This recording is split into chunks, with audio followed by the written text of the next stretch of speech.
Hey, all right. You are listening to the Deadman's Tome podcast. I'm your host, Mr. Deadman. This is the show that's too sexy for YouTube and completely demonetized by Susan Wojcicki, whatever her last name is, because she gets off to my voice. It's too damn sexy. I told my wife about that. She was not pleased at all. But it is what it is. This is also the show that's broadcast live from Meth County, Texas. Okay, also a show that's literally has the name Pussy Juice in the title of this episode. Because I don't give a fuck anymore. And I know, Jimmy Pudge, let me ask you, do you give two fucks? How many fucks do you give? I give so many fuckless fucks, I don't give a fuck. There you go. See, man, Jimmy Pudge, I'm glad I can have you on the show again. I think the last time you were on, you got too drunk before the show, man. But that was true. I started the after party before the party started. It happens. But now the show started, so the drinking begins. I opened up my tall boy. I don't know about you, but it better be fucking open, okay? Because we're getting fucking drunk at the show. That's what we're doing. We're doing that. It's happening. Okay. That's all I can afford. Okay. Now, seriously, though, got a few announcements. If you're not a member of the Deadman's Tome Patreon page, feel free to do so. What do you get when you become a patron? Well, you get access to early releases, like Hollywood Holocaust will be coming out within the next few months. That is a book of a collection of short stories based on celebrities, Hollywood celebrities, getting their due, becoming victims of monsters or whatever happens on set, or serial maniacs or whatever. So if you're a patron, you get early access to that. You also get discounted access to all the other anthologies we have out there. So, and access to bonus content like the episode where I ate bull balls, or the episode where I ate those disgusting jelly beans that taste like vomit and dog food. That was horrible. I do not want to do that again. But goddamn. Anyway, so yeah, go to patreon.com/deadmanstome if you want to become one. It really helps out a lot.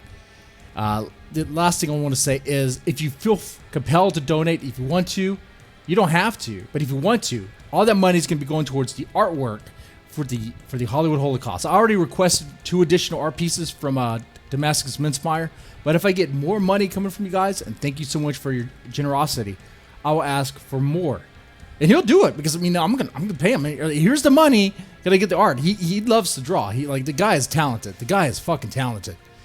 Anyway, shit. Anyway, Jimmy Pudge, how's it going, man? Oh, it's going so good right now, man. It's just crazy. I spilled a little bit of beer in my lap. It's ice cold, but it's getting better, man. It's getting better. Hey, that's nice though. Ice cold, man. It gets that good feeling down there. Oh yeah. Okay. Now, I read your book, Bronte. It's Bronte, right? Yeah, that's correct, Bronte. Bronte. Now, this is a new release, right? Yeah, it came out I think a week ago, maybe. Okay. Yeah. Now, this book is amazing. It's goddamn hilarious. Like, I appreciate it. The reason why I call this episode Pussy Juice is because of the character Pussy in your story, which I found him to be. I didn't want him to die. He was hilarious. Like, in the way he died, I was like, oh, God. Yeah, I don't want to give too much away. But it's such a funny character. Such a funny fucking character, man. I appreciate that, man. I appreciate it. Pussy's a guy of my own heart, man. He wanted to do better, and he tried his best, but the glass stick got the best of him. He tried the glass stick, the meth pipe. It got the best of him, man. It got the best of him. Meth, not even once. Don't even try it. Not even worth it. Right? Okay. That's right. Don't try it once, but if you do, don't try it again. Don't try it again, whatever you do. Okay, for those who don't know who you are, which I don't know who doesn't, because you actually have a pretty good following. Who are you and what do you do? Oh, who are me? Who am I? I'm sorry. Yeah, me? the big philosophical question. Who are you and what do you do? Let's see. I'm a simple man, and I work at Burger King part-time, and do a little hustle on the sidelines, but it's all good, man. Just enjoying life. Just enjoying life. Just a simple man enjoying life. That's what I like about you. That's what I liked about you for the last time you were on. A simple, humble man. A simple, humble man who, the ego doesn't get to his head. And when I say that Jimmy Pudge actually has a small following, I mean this. Like, The first time he was on the show, it was recommended that Jimmy Pudge be on the show by people who love your work. Yeah, I was kind of like, I was kind of caught off by that because I hadn't released anything in over 3 years. So it's like, I don't know, man. Hey, but sometimes that's how it works. You put stuff out there like a long time ago, but people finally catch on to it, and they're like, "Man, this guy has talent." And we'll get into the why. I think there's a reason why. But yeah, once again, people were requesting Jimmy Pudge back, but this time sober. I was like, okay, we'll do it. We'll do the drinking now, though. Here's my lone song. You twisted my arm, man. I haven't had anything to drink. Well, I'm drinking now, but I didn't have anything to drink today. As an smoke much either, so we're good. As an alcoholic, it's hard, man. I had the DTs all day. I should say, I had the DTs. I was seeing things. I'm just messing. But okay. Had shakes going on, man. All right. So, I think the reason why people like what you write is because what you offer is something different from the mainstream horror, mainstream stories. Like, if I'm going to use Bronte as an example, I don't want to shame it how I describe it. Stop me if you feel like I'm tearing it down, because I'm not. I love the book, but I describe it as it is a ride into filth. It is a ride. It is a raw, true story of what it's like to be an American South, like in a trailer park, like in the sticks, out there where it's meth, it's mud, it's dirt, it's big fucking trucks, it's guns, and cops. Don't worry about that. You got to worry about other things, other more degenerate shit happen, gruesome stuff happening. I mean, it is so fucking raw, but it's so fucking real at the same time. And the dialogue of the characters, the way the characters interact with each other and what they do, it's like Quentin Tarantino level of hilarity in the dialogue. But I have to say, I think you do even better. I have to say that if you were to make Bronte into a movie, like, you could probably surmount Quentin Tarantino if you had the film crew to do it. I kid you not, man. Bronte, the story in it was fucking awesome. I appreciate that, man. I really do. Actually, there was a girl I was talking to last night, and we'll call her Jenna. I don't know if I want to embarrass her or not. But Jenna brought up Quentin Tarantino too, and she said, "Man, you're like the poor man's Quentin Tarantino." It's like Quentin Tarantino's a genius, but I don't know what she said. I can't really remember now, but it was funny. But thank you for that comparison. I never really thought of myself as Quentin Tarantino or anything. Well, I think it's the what really stands out to me with Quentin Tarantino is like the dialogue, and the That's what she said. The rawness of it. The way his characters interact and what the language they use, it's very raw and very, very real. He's not afraid to use vulgar words, and I say this now. Right now with cancel culture ramped up to the highest degree I've ever seen it. Gone with the Wind being taken down, all sorts of stuff being taken down, Paw Patrol being threatened to be taken down. I hope to God Quentin Tarantino never bends the knee to censor his fucking dialogue. If he has to edit, if he's forced to edit Pulp Fiction and take out all the N-words, all the fucking vulgarity out of that, I'd be like, why? Just why? Just because the dialogue was so raw, but it's important. It's for the fucking character. Man, let art be art. But that's what. Anyway, that's what I love about your book. I agree, man. We're living in scary times when Paw Patrol may be taken off the air. You know what I'm saying? Yeah, right. And Chase isn't even really a cop. He's a civil servant. But no one really cares. No one really looks at the difference. Chase is on the case, but he's never arrested anybody. Oh, come on. Let Chase be. Can we have one good cop? Can we have one good cop? He's the one up in a pound, and they're going to euthanize him. Right? That's so sad. That's so sad. Okay. Now, how did you start? How did you why write? Out of all the things you could do, why write? So for me, I was in a very I was in a very dark time and place, and I had a lot of time on my hands. And this was years ago, about 20 years maybe, and I just started writing just because it gave me something to do, an outlet. And it was really awful. I used to let some of my friends read it. After lights out, I go into the dorms and we'd start reading things. And I used to write about talking cats, which I call pussy cats, and they thought that was funny. So I realized that, hey man, you may not be able to write worth a shit, but if you talk about pussies and use words like that, people will like it. So that's what I started doing. Well, there's kind of something to that. I mean, a story about cats called pussycats talking to each other, that sounds like something that would be like South Park material. That sounds like something that would be like some sort of web comic. I don't even think they exist anymore. But it sounds like something that, could catch on. Okay. Oh, yeah, man. But people love shit. When you say you were in a dark place, are we talking like a dark, low part of your life? No, we're talking about like after lights out in prison.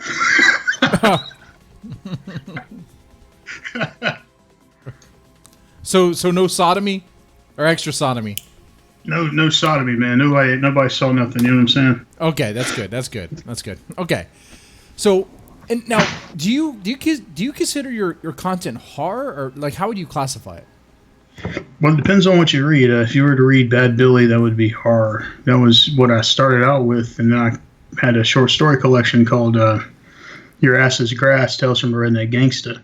And a lot of that was like Everything She Touched Turned to Doo-Doo was about a vampire who's addicted to crack, so she found a crack, someone who cooked crack, and she, made him into a ghoul, and so his body parts started falling off as he was making her crack and shit. Just different horror stories. Okay, wait. That right there sounds very interesting. Whoa. It was a story about a vampire who's addicted to crack? Yeah. Everything She Touched Turned to Doo-Doo is the name of it. It's the first story in short story collection called Your Ass is Grass. That is hilarious right there. So, was the vampire a bloodsucker too, or was it just a crack vampire? Well, she was a bloodsucker, but she only liked to suck the blood of crackheads. But she smoked crack too, but she needed a crackhead to smoke it because it would give her a better high, So she's cleaning up the homeless. Is what you're telling me. She's taking care of the homeless population, kind of, sort of. Kind of, yeah, you could say that. But interesting enough, this was in a trailer park that this took place in. That's the theme of my that is a step up from homelessness in a way. Yeah, okay. I've been to some trailer parks. There's some that are very, very questionable. Very questionable. I'm sure you have too. I'm sure you have seen some. Because I like after reading Bronte, I'm like, man, I'm sure Jimmy Pudge has seen some shit. He has seen some fucking shit. He has lived. Tell me about that. Am I wrong? Am I wrong thinking that, or have you lived, son? Well, I meet interesting people and I have interesting encounters, but that's just because of the people you hang with. If you hang around with people who do interesting shit, you're bound to see some interesting shit. You know what I'm saying? Okay. Who are these interesting people? What's going on? Well, let's see. One of my good friends is the Gingerbread Man. We like to travel around the countryside and do performances. So we'll do little skits. Right. He has sock puppets, so he likes to give little plays with the sock puppets. And we've done it in front of the Nordstrom Mall in Atlanta one time. We go to McDonald's. We like to go behind McDonald's in the trash cans, and we'll do it there. I'll read poetry. There's a story I love to read called The Cunning Linguist. That's one of my favorites to read. The Cunning Linguist. Correct. It's about the pussy whisperer, and he's got an apprentice. So much here. So I gotta time out. Ask for time out and backtrack real fast for pussy whisperer. Who is the pussy? Are you the pussy whisperer? Well, I don't want to brag, but we'll call him Del Franks. Del Franks is the pussy whisperer, also known as the Cunning Linguist. And his apprentice Clive, Clive wants to learn the magical ways, so he takes him to a McDonald's to entice a woman and show him the secrets of the trade. Hey, that's where you go. If you want to entice a woman, that's where you go. You go to fucking McDonald's. I advertised that story on a horror writers group in Facebook, man, and they tore my ass up, man. It was hilarious. How did they tear your ass out? No, you tell Jimmy Pudge, you're talking to the right guy. If someone's tearing your ass down and they misconstrued what you said, I will defend you to the grave, son. I will do that for just about everybody. What they say? Yeah, What they say about you? I think one was like it wasn't a story, and the other was I can't even remember, man. Like it was just pretty low down, but it's good, man. I got to promote myself a little bit. I explained myself, and I promoted a couple of other stories, so we're all good. Mm-hmm. You're all good. Okay, so you put it out there, but people were like, "Oh, this isn't really a story." Were they like, "Oh, it's too offensive" and stuff like that? Oh shit! Oh, yeah. You all right, man? What happened? Did you drop a cigarette on your? No. I dropped my beer, but it's okay. We're good. I was naked one time, and I ashed on my dick, and it hurt like a motherfucker. This was live, and oh no, we're good. All right. I'm the one who's committing the party fouls over here now. Damn it. Anyway, so you share the story on the group, and people were like, "Oh, it's not a story. It's not real. Oh my god, this guy." But they sound like a bunch of prudes. Oh yeah. They called it. Yeah. My friend just told me they called it a trailer park penthouse letter. That's what they called it. I thought that was a compliment. Honestly, I didn't really have any problems with it. I wouldn't have any problems with it, but then, I'm the guy that I am. Shit. Okay. That's right. All right. But even with that said, you managed to get a small following with this. You managed to get people who really like your work. I think what you write really speaks volumes to certain people because it's very different. So when I write, I enjoy it. I just enjoy writing, and I'm not looking for really literary output. I'm just looking to laugh, and if I enjoy it, and I'll just like start laughing. I'll be like, oh, this is interesting. I laughed. I enjoyed it. I'm going to put this out. Now, I'm not expecting to make a lot of money. I think I've made about since 2011 maybe $300-400. So divided by that, I think about I don't know a carton of cigarettes a year's worth. Okay, but see, that's one thing I noticed about you is that you seem to put like what you want to put out there over like I don't know. I guess what people want from you, what people would expect from like a writer or something. And maybe that's the way. Maybe that's the reason why that one particular group responded the way they did. I don't know, but these interesting characters that you hang out with, because like I said, we started to talk about you've seen stuff. I'm sure. You talked about you did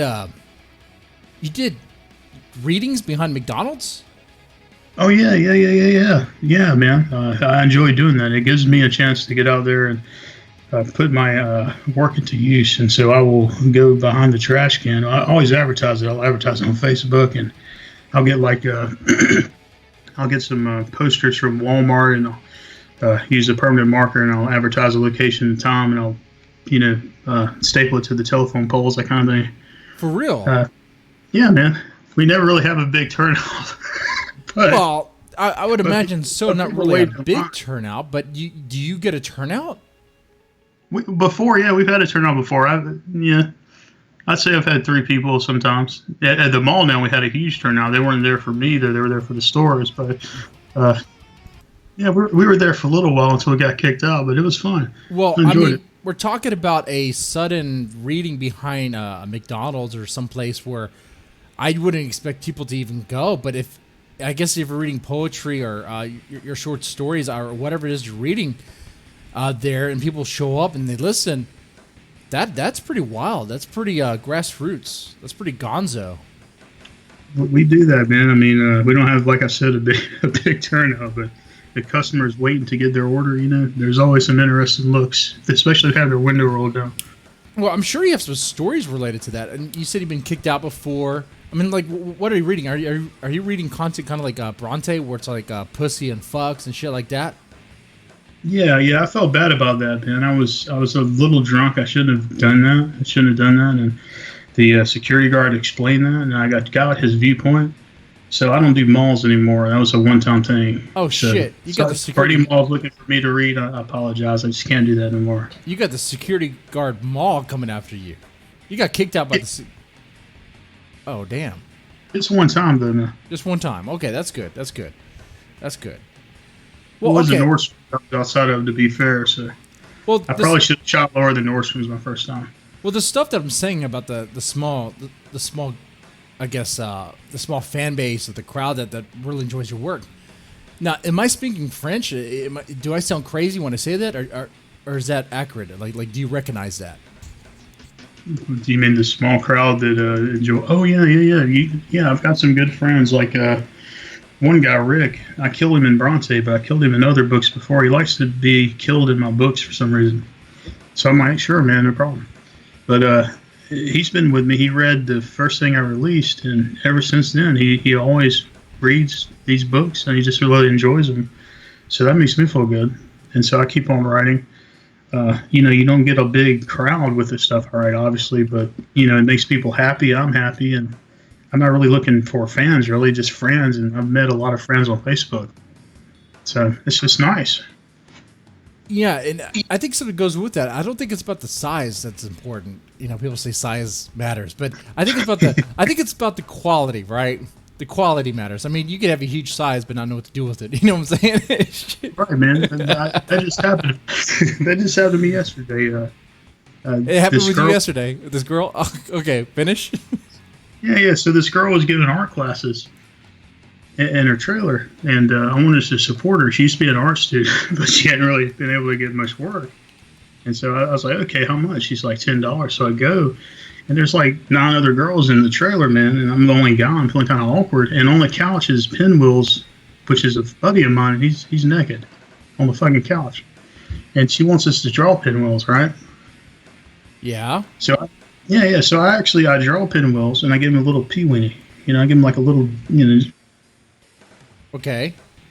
I just show it around to the girls because, I'm feeling the heat, I'm the only male there, so I'm trying to get it on the prowl, you know what I'm saying? Yeah. So I go and I'm showing her this picture, and they're kind of giggling about it. So he's curious, and when they get done, he covers up and comes over to me. He's like, asshole. He's like, what were you showing them, asshole? And I was covering my drawing. I'm like, nothing, man, nothing. He's like, I know you did something, motherfucker. So I'm like, okay. And so I uncover it, and, he looks, he's like, man, my dick isn't that small. I'm like, it was a joke, man. I was just joking. I shit you not, man. The motherfucker spent 10 minutes explaining to me how the air conditioner and the climate that he was in prevented his dick from being its normal size. Sure. Why do we have this story? I don't really know where did the story come from, man. What are we talking about? Oh no, it's okay. I was shit.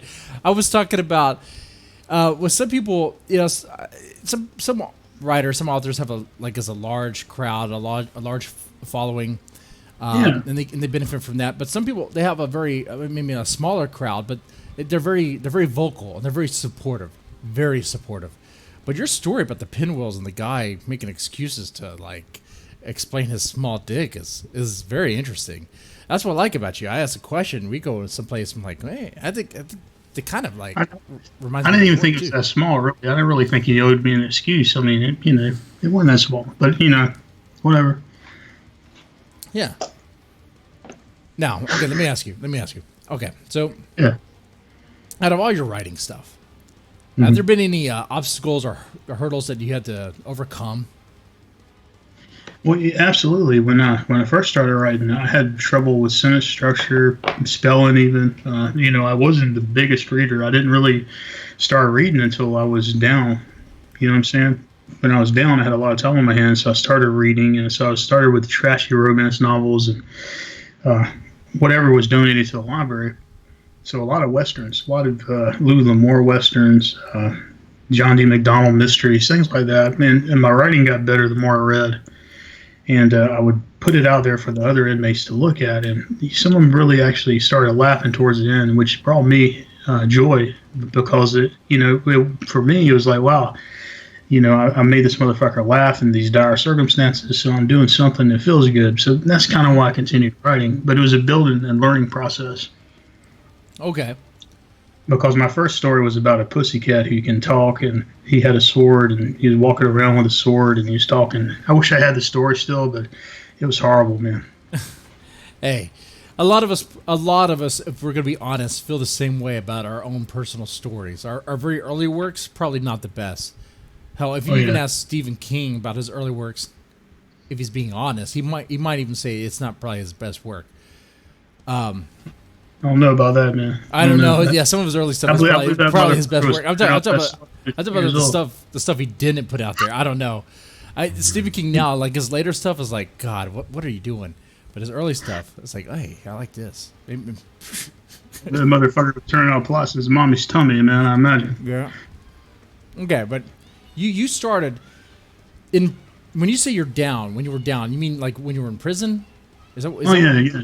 Okay. Yeah, okay. So you were writing when you were in prison, and you were impressing other cellmates, other people. Well, it's like this. This is a minimum security, so you get to walk around. It's not like we're in cells like you see on TV a lot, but there's dorm rooms. Okay. So there were 2 dorms in my block. There was 5A and 5B. That's where the bad ones were kept, I guess you could say. But you'd have people who were just had no time on their hands, and once lights out hit, they would start gambling and betting and doing things like that, or they would talk and have conversations. Some people actually would write letters, and believe it or not, a lot of inmates can't write at all. So I'd write letters home to people, but they have this time on their hands from 2,100 hours. I'm sorry, not 2,100 hours. Lights out were at 9 p.m. Okay. All right. So you did a lot of writing there. You kind of shared with some inmates. They loved it. You got involved, and as you said, the reading helped your writing, though. When you first started, it wasn't very good, but as you read more and improved your writing, which is true, which is something that happens. The more you read, the more you're going to develop as a writer because you see, oh, that's what they're doing. Okay. Yeah, man. Now, what about when it comes to publishing? Like when you started putting your stuff out there, was it through self-publishing or was it through small indie press, or like how did that go? So it started with indie presses. I would get stories published in small stories. R. Scott McCoy was a big influence on me. He had necrotic tissue at the time, but he really liked my work, and so eventually I started self-publishing Bad Billy, and then first was Your Ass is Grass and Bad Billy. Then I did The Ice Cream Man, and had all these other novellas come out. Okay. Now, necrotic tissue, are they still around? No, I think they disbanded maybe 2013. It was a while back. Okay. Yeah, that does tend to happen, definitely in the horror writing scene. Indie press come and they go.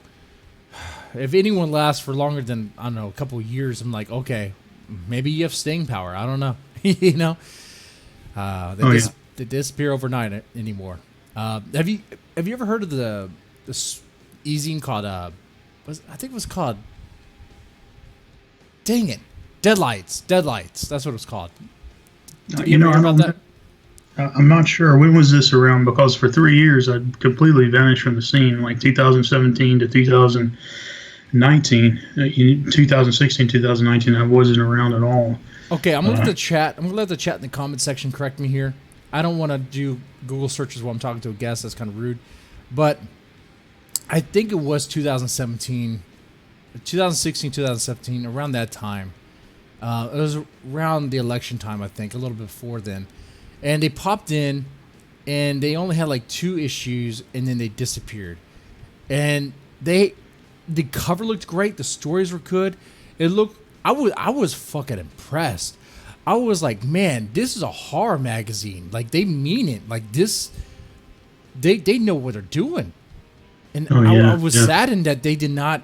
He was not able to stick around, which kind of saddened me in a way. And I wanted to reach out to the guy and kind of understand why, like what happened. Was it an issue of this or that? Because there's so many factors, so many things, and really, realistically, horror publishing. I guess there's not really that much money in it. I put my own money into Deadman's Tome all the time, but. Let me get your perspective on it. As a writer, do you find the craft to be lucrative in helping you out? Is it paying bills? Is it helping you this and there, or does it not even matter to you? No, So from writing, I get free cigarettes every now and then, or every now and then a 6-pack of natural ice. Hey, Uh, I got a 6-pack of Lone Star right here. I hear you, man. So I mean, it's not very lucrative. A lot of times you'll see independent e-zine people. They'll put a lot of heart into it, and they'll come out with these beautiful covers and great stories, and they've spent hundreds of dollars, and they probably won't get but maybe 5 or 6 subscribers, and so they're down and out before it really gets going. Right. It's like in business, I guess. I don't even know if the subscriber model even works anymore. You'd have to really get that subscriber base. If you have it, sure, more power to you. But if you don't, and you're trying to fight for it, I don't know, man. You might be better off writing something for like trying to get the KDP dollar. But okay, so you self-published. How is self-publishing versus going like indie publishing? How is self-publishing versus indie publishing going? Yeah. I mean, indie publishers, they will usually offer you either 50% of the money that they make, selling the portion that they may offer you $100 and a couple of copies.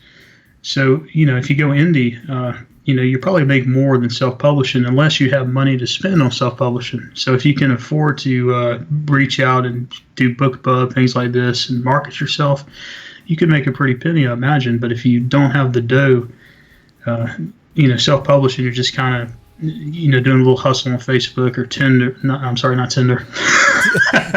You do some hustling on Tinder. I don't know, man. I'm not gonna let that slip. I see Stephen Norris comment. Hey, I'm gonna explore that, right? That was a slip up, but I don't know. I saw that too. Stephen Norris, good guy. Did I miss the Tinder hookups portion of the show? No, we're about to do that next. We're going to look at all of the hot chicks in horror and the horror writer community and judge them. No, shit, dude. We would be canceled if we did something like that. They'd be like, "Oh my God, these people, they're judging us, they're rating us." I will say one thing, Steve. I know you're from the South, from Florida. So if you ever hook up with a girl named Famale in Alabama, she spells her name like female, right? Female, but her name's Famale. Don't do that, man. Don't do that. What's you're wrong? Be hurt. Is it a dude? No, it's not a dude, but she likes to lock her legs really tightly around your head, man. I mean, she's got swipe right. That's right. Swipe right. Hey, some people like that though. That's like it cuts off the oxygen, and it's like you get that. I thought she had broke my fucking neck, man. I'm just being honest with you. So you are the pussy whisperer. No, man. I mean, you might be, man. You might be. I don't know. Don't sell yourself short. Okay. What do you mean by short, man? What you saying? Okay. All right. So right now we're talking about writing, being all professional here, but I guess let's get into Bronte. Let's get into that book. Okay. Let's get into that. Sorry. How would you define that book? How would you describe it? I know I did it earlier, but like, let me let the author do it and get into it. Bronte is a choo-choo train into the tunnel of love. A choo-choo train into the tunnel of love. It's all about the soul. It's just the inner workings of the human condition. So when I did it, I thought about the human condition, and I thought about all the goodness in people and all the deviations and all these temptations they have. And I was like, this would be a good book because I'm exploring the heart of the matter. And that's prostitutes and pussy. I like that. You know what? That is the human condition. Prostitutes and pussy. Because if you got enough money, but if you don't have much, well, actually, it only takes $20. It only takes $20. I know. There's a lot of people who are satisfied with just a double cheeseburger. I know I would put out for a double cheeseburger. Somebody set me on for a double cheeseburger. That's a sure thing, first fire thing for me, man. Yeah, I'm not gay, but if someone offered me a double cheeseburger, I might do a hanny. I don't know. It depends on the McDonald's. There's some good McDonald's and some bad McDonald's. They're not all the same. If there's one where they're lazy and they don't do the toppings right, or maybe they put a special topping in there, I don't know. Anyway, but yeah, the characters in Bronte are hilarious. Like, first off, tell me about Bronte. Like how did you come up with this character? And so Bronte, believe it or not, I had a good friend, and his name is John Gibbons. He did the cover for Bronte, but John had read Run Teddy Bear Run, and Bronte was actually a minor character in Run Teddy Bear Run, and he was killed off early on by the teddy bear killer.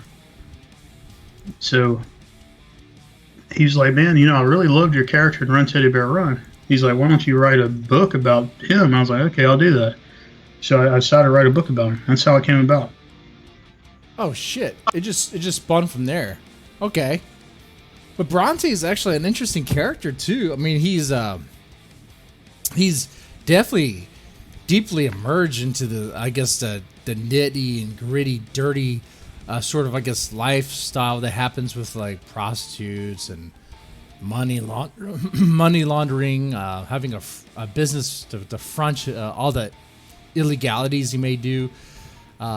There's apparently some sort of gangster element, some sort of criminal element. I don't want to call them a mafia. They're more like what do you call them? Like a redneck mafia? I mean, I'll call them a small-time group of heroin dealers. It was a family business, and they were Atlanta Braves. They were Atlanta Braves fans. They were. They shaved their heads too. That was a little bit of a cult kind of heroin dealer outfit. Yeah.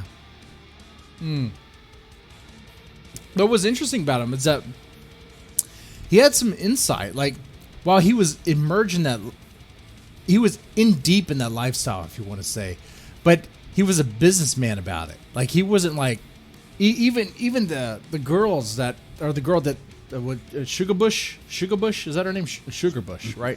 Sugar Bush, yeah. Yeah. Sugar Bush had gold, Yeah, he was very close to her, and it's like he wouldn't say why, but it's like he just wanted to talk to you, someone that he could,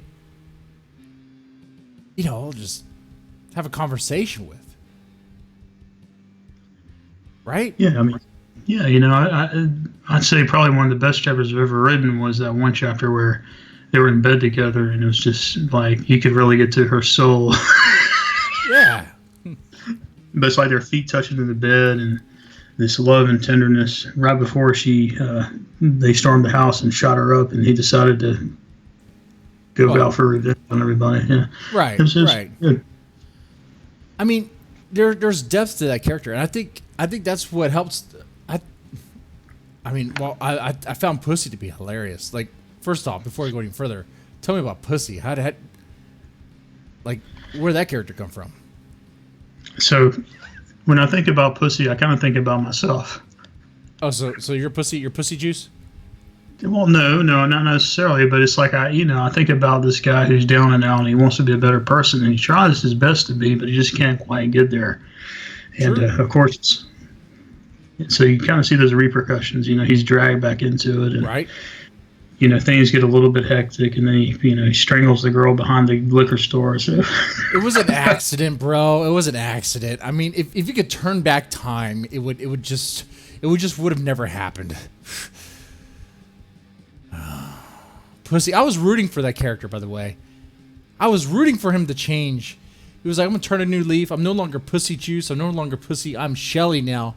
I'm Shelly, which sounds even more effeminate than Pussy. That was great. Shelley Lattimore.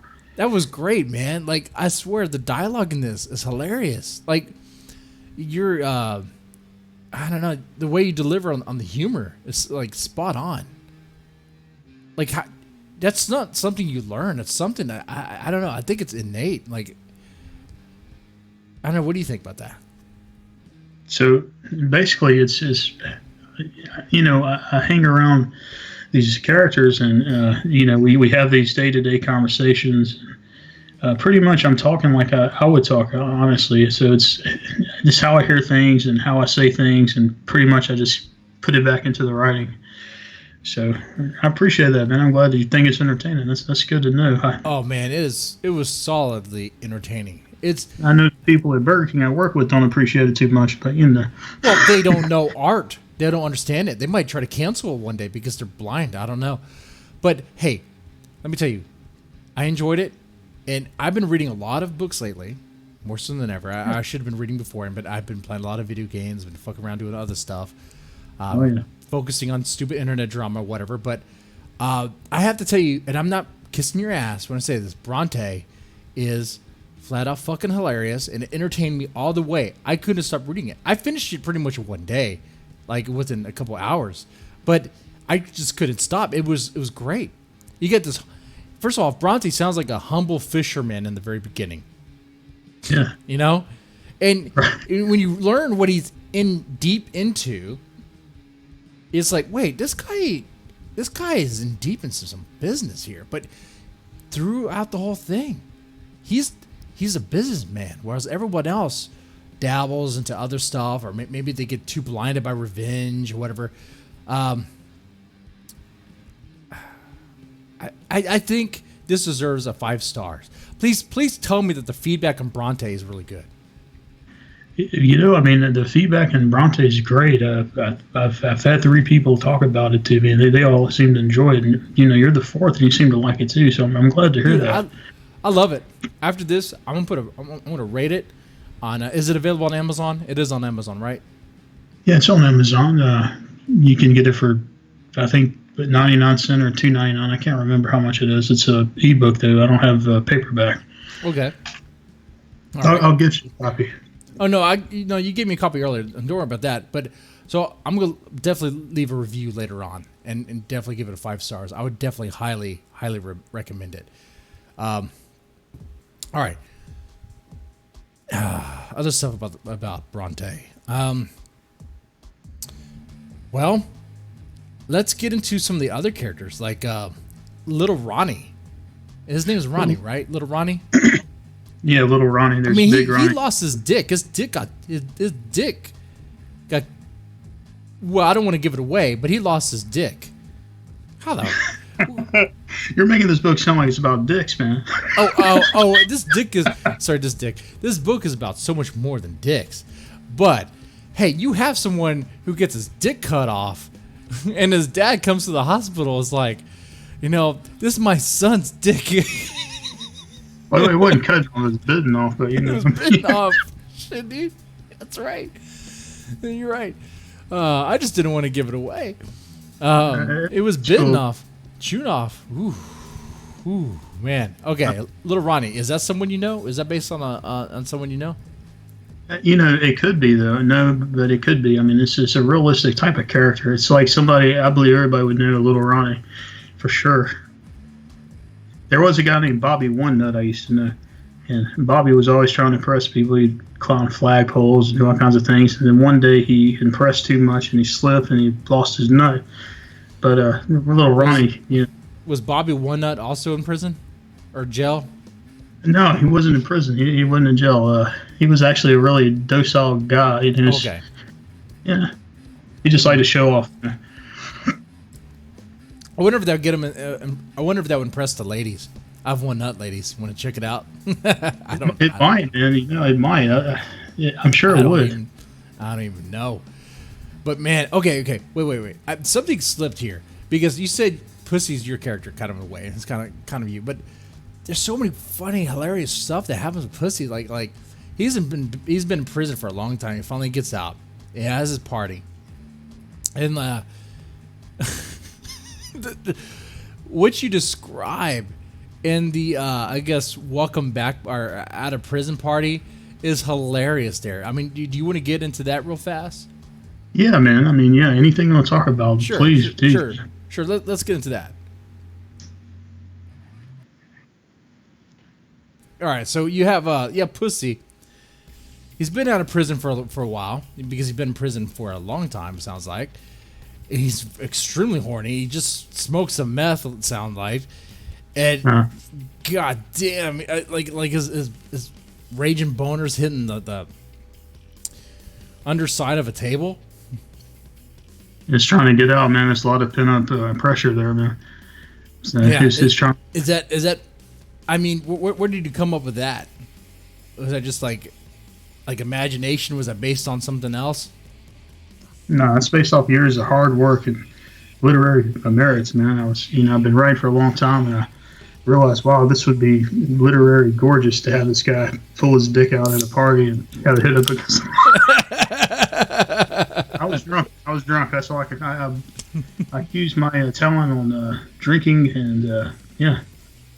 You know, though, Hemingway, I believe it was Hemingway, said, "Write drunk, edit sober."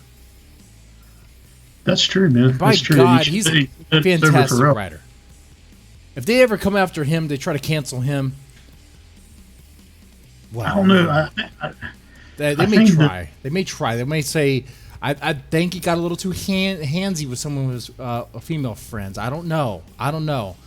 When you look into certain authors, you know, none of us are perfect. None of us are perfect human beings. We all have shades of bullshit and shades of stuff we regret. Oh, yeah, absolutely, man. I mean, we're paid to lie. I mean, right? You lie and you get paid to do it. So obviously, we're not the most upstanding people. Right? Man. That kind of takes me to, well, you know what? Let me ask you this. Because I asked you earlier before coming on. What is something that grinds your gears? That's something I've been asking a lot of guests lately.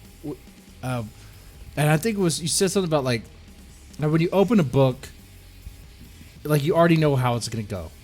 Like, you read it, and it's so predictable. The character's so predictable. The narrative is so predictable. You see a lot more of that these days. I don't know if it's because of the ebook publishing thing where you can self-publish, but people will put out things that are just so formulaic now, and it's sometimes it's difficult to find something really original, I guess. And so you invest 99 cents or invest $3 into it, and you're pretty much getting the same book that you read last time, just different characters. So that's one thing. I guess it's always been that way, but I just notice it much more these days for some reason.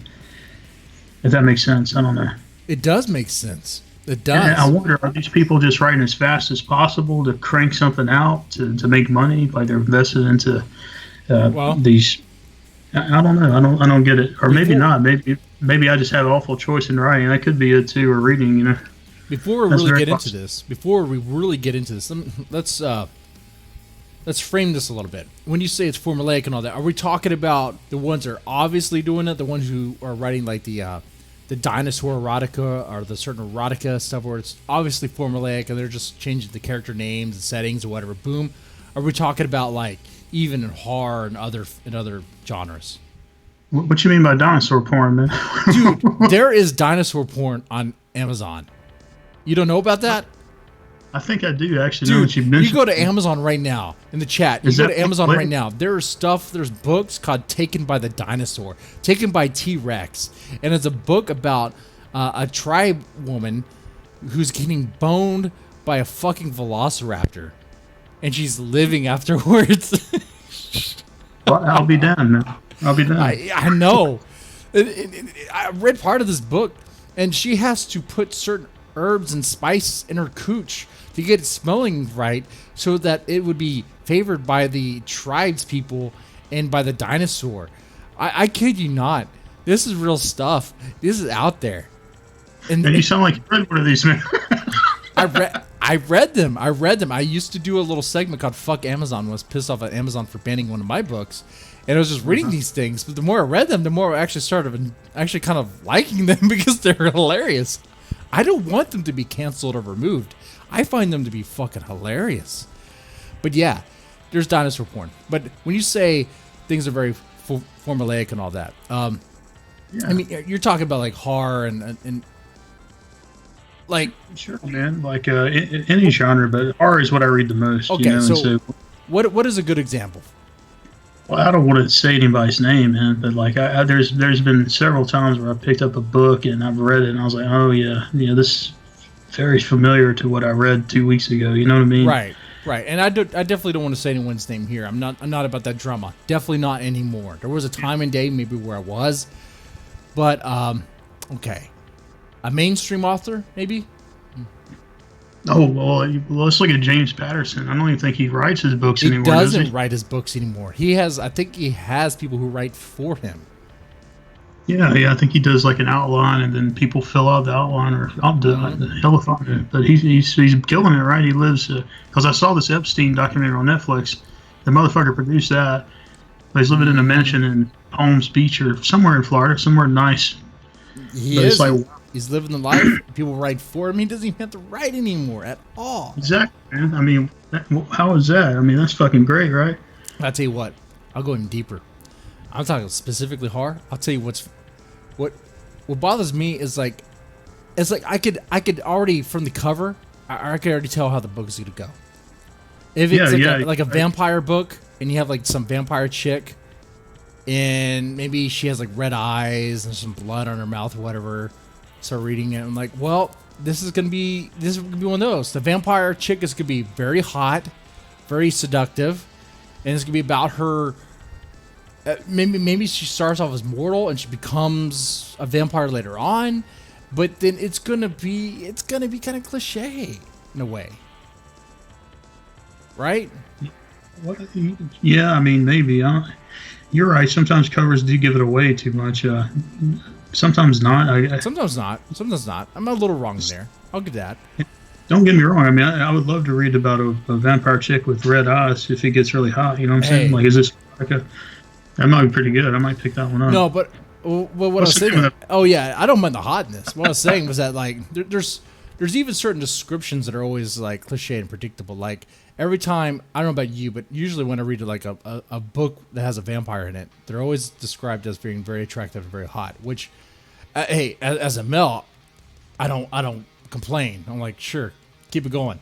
But it's kind of like I already know how the vampire looks because if it's going to be the same description, you don't really have to bother with it. You know, you're right. It's just cookie cutter, right? You already know, especially romance novels, right? Mm-hmm. I totally know what you got. I know what you're getting at. I totally understand you. And like masked killers, like they're kind of predictable. It's like, yeah, he's gonna be wearing a mask. Okay, or how about this? A werewolf novel that starts off with a full moon. Okay, yeah, we get it. It's a werewolf. We get it. Now I'm actually writing a werewolf book with a full moon, but hey, man, it's going to turn out different. I swear to you, man. hey, I believe it will. I believe it will because not only will I have a full moon, but it'll have some other crazy shit in it. You know. And see, and that's where it goes because there's certain genres that like they use these cliches and they're kind of like embedded. Like I mentioned werewolves, mentioned vampires. They have certain cliches and tropes that are expected. People who read a vampire book expect vampires to be a certain way. They expect werewolves to be a certain way. And if they're not, they get pissed off and they rant about it or they complain about it on Twitter or whatever. It's like, okay, well, what do you want then? Do you want different? No, you don't want different. You want more than the same? Okay, I'll give you the same, but I'll give you a twist. I'm pretty sure Jimmy Pudge could give that twist. Well, you know, I mean, it's hard for me to say I can or not. Like I said, man, usually the ideas come the drunker I get, so I can't really remember them actually. Hey, it's all right. It's all right. All right. So, what is the last book you read that you really liked? The last book I read that I really liked. Mm-hmm. Let me think. I'm trying to think. What was the last book I read? Oh, and also in the chat, thank you, Pretty Kitty. Thank you, Mr. Deadman. Your game is on. Love you. Well, I'm focused in on talking to Jimmy Pudge. I want to know about him. I want to know about Jimmy Pudge. I'm seeing these, man. m.enennbach, Teddy Bear Mask, Crystal. Michael's cool. Michael's a cool fuck. All these guys are cool guys. Yeah. Stephen Orff, he's cool. I think Pretty Kitty, who's I've seen some of his stories before. Yeah, I know Michael. Yeah, he's a cool guy. Yeah, Ashley Wilson even said vampire eats crackheads. That's a twist. That is a twist. Jimmy Pudge could do it. A werewolf that eats heroin addicts, maybe fentanyl.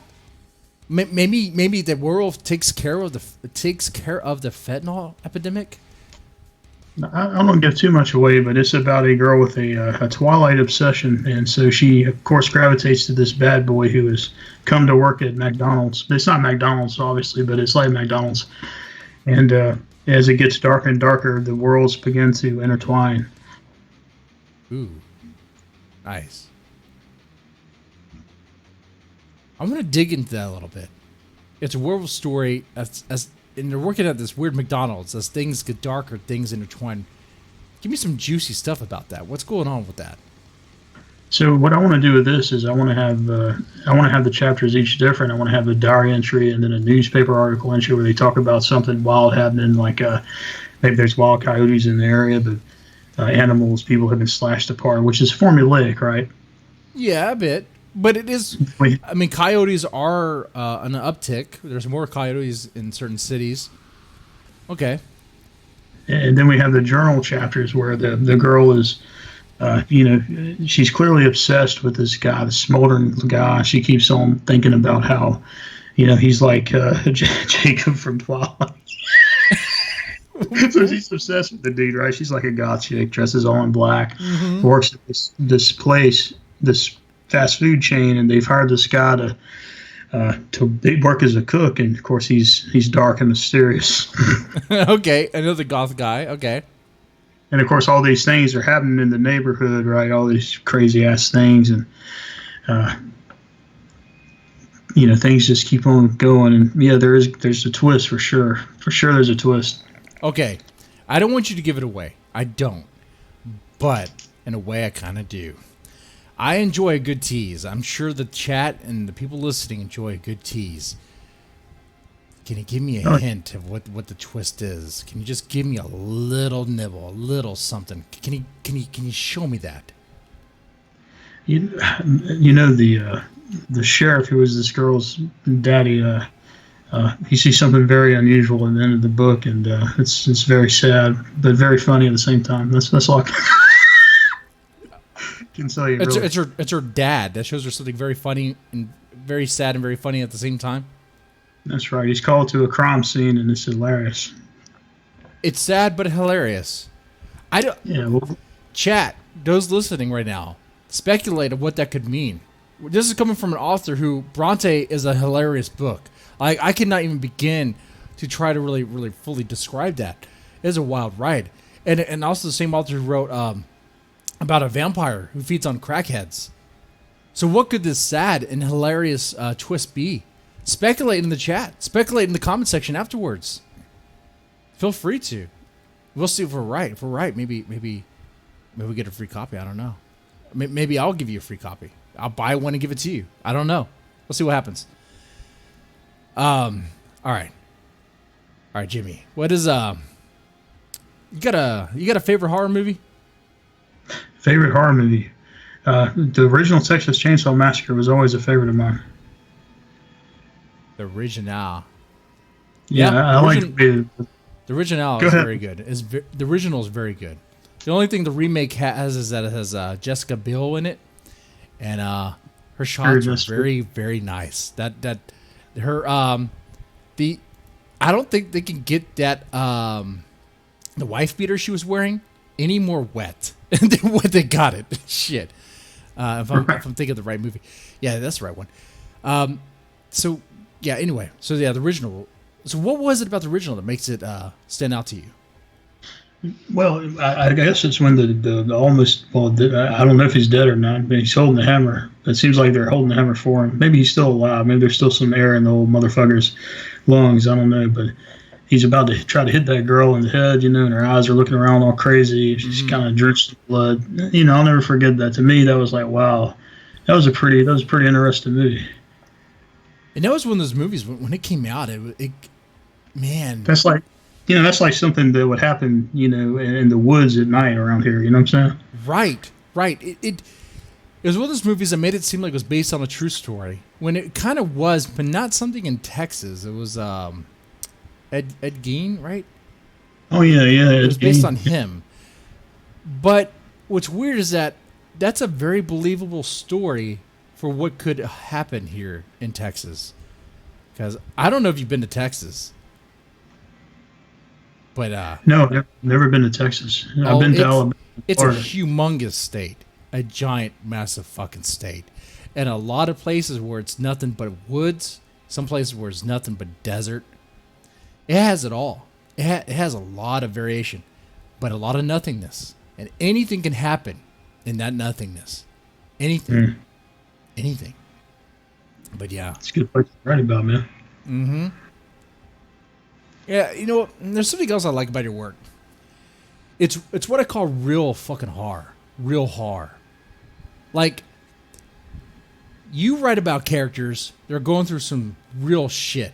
Like meth, murder, rape, assault, shit like that, or attempted assault or whatever. You know, you were writing about characters that do some real fucked up shit. But you Yeah, do it that's in a way. It's like you're not afraid to put the lens, like a magnifying lens or whatever, on real life. Like, how do you feel about that? well, you know, I mean, the people I talk to on a daily basis aren't the, you know, I wouldn't say they were models of society necessarily, or even that I was. So I mean, it's a little easier for me to examine than I guess. I don't know if that makes sense. I don't know. I don't know. Let's dig a little deeper on that. What do you mean? Well, I mean, a lot of the people that I hang out with, you know, they enjoy partying and they enjoy doing things that, you know, most people probably wouldn't enjoy doing, that kind of thing. I get you. Okay. Now, I have to ask you, like when you write about like murders and and stuff like that, like, do you do any sort of research based on that, or is it like you know someone who might have done something like that? I'm just asking here. No, man, I don't know anybody who's You can done plead the stuff like fifth. that. You might want to plead the fifth on this question. Here's a doozy of a No, question. there's no research on it in it really. I just think it's, you know, I mean, when I'm writing, it's like, okay, it seems to make sense to me. This person would do that. Yeah. This is Yeah. how it would feel like, probably, that kind of thing. But yeah, there's no research put into it. If there was research put into it, then, you know, I would never write it. I get you. The only reason I ask is because, of course, you know, most of us we write about murders based on whatever, but your stuff sounds so real. You know, like your characters are so fucking real. I appreciate it, man. Like, what was real, like when he gets his hand stuck in her pussy? Oh yeah. What that never happened to you, No, that's never happened to me, man. I've never. dude? I've seen that happen on porn videos where hands getting stuck in pussy. That shit happens. That shit fucking Does happens. it really? I thought that was a real, man. Damn. Those German chicks who try to do the fisting thing. I saw this one porn video. It was like a threesome or foursome. It was like four. Yeah, it was like three chicks and one dude or whatever. There was another guy, but he wasn't getting much attention. And they were doing fisting, all this stuff. Eventually, this one girl just tapped out. She was like, "I'm done." I don't know what she said in German, but pretty much was, I guess, the equivalent of "I'm done," and she just sort of walked away. That was after like 30 minutes of it. The other ones were just taking it. Just These Germans are crazy, man. I didn't know they that. are fucking crazy. Pretty hardcore. Man. Ah, shit. I feel like we talked about so much about Bronte and, of course, horror movies and horror. And kind of overtime now on the podcast part. All right. Let's see. Are there other things in the writing community that you see that sort of like grind your gears? You know. I mean, I think that for the most part, you got a lot of people who are, you know, trying to get noticed, and they're doing a good job of it, and you know, there's real sincerity in the minor writers. You know, they'll back each other up, and it's like a nice community there. You do have some groups though that are tight with each other, and they tend to troll things. If that makes sense, I've noticed that's not cool. Okay, so you're talking about some people who try to troll things? Yeah, man. Well, just with social media, I mean, I don't really get too involved with it, but just my observations. Oh yeah, I definitely noticed that too. There's definitely some people in the horror writing community, in particular certain groups, that definitely they seem to thrive on trolling people and, I don't know, dropping messages or comments on anything just to put some sort of division in there. It could be anything. There's certain people, I'm not going to call names. I'm not doing that anymore. But I notice it. I know what you're talking about. And I have a question in the chat from Freddy Kitty. Does Jimmy believe in squirting? Does Jimmy believe in squirting? What do you mean by that? Do You talking about? Do you believe chicks actually squirt, or is it piss? What is squirting? Okay. You're making me blush, man. You're trying to. I don't know, man. This show is not family friendly, and I'll get into. I will get into that in the woods with you. I'll get deep into that because I have some experience. All right, let's honestly, talk about oh, go ahead. I'm sorry. No. I asked the question. Honestly, recently I didn't know the difference between like the vagina and there was a pee area. I didn't realize that they were separate. So I'm learning these things. There's a separate hole. I had no idea. You probably don't notice it as a guy, but the chicks definitely notice it. They know it, obviously. But do you believe in squirting? Yeah, that's not a myth. It's true. Squirting does happen. Now, is squirting piss or is it some other fluid? I want to say it's piss, but maybe not. It could be a different types of fluids. I've never tasted piss before, but Skene's glands. That's it. That's exactly what it is. You and I both have tasted a juicy pussy before, right? I mean, it doesn't taste like piss. Oh man! Hey! Don't blush! Don't blush! This is definitely not a family-friendly show. The title of this podcast was "Pussy Juice." That's true. We both tasted pussy juice, juicy pussy before, and what does it taste like? Like how would you describe it? I like a starburst, man. Like the starburst, yeah, kind of like that, like a starburst. But it's definitely not piss. Like I would go down on a juicy pussy before drinking a gallon of piss. But I've also licked that squirting stuff. And what I'm getting at here, very long way of getting at it, is that I tasted that, and it didn't taste like piss. And then again, I don't know what piss really tastes like. I always imagine it tastes like I don't know, man. I'm thinking like warm beer to me. Beer? But I don't know. Ooh, piss tastes like warm beer? If that's the case, maybe I could tolerate it. That's the one thing I can't do. That's the one thing I tap out on. I can't do that. Oh my god. The thought of actually drinking piss. Oh god, that makes me gag. Makes me gag so much. There's some people enjoy that, man. Some people do. There's some people who There's a girl that actually wanted to piss on me one time. I was like, no, that's not gonna happen. That's not gonna happen. That's not gonna happen. I thought about it. I was like, no, this can't happen. It's not gonna work. Okay. It's not gonna work. You know what? You know what I think I'll do? And this sounds kind of mean.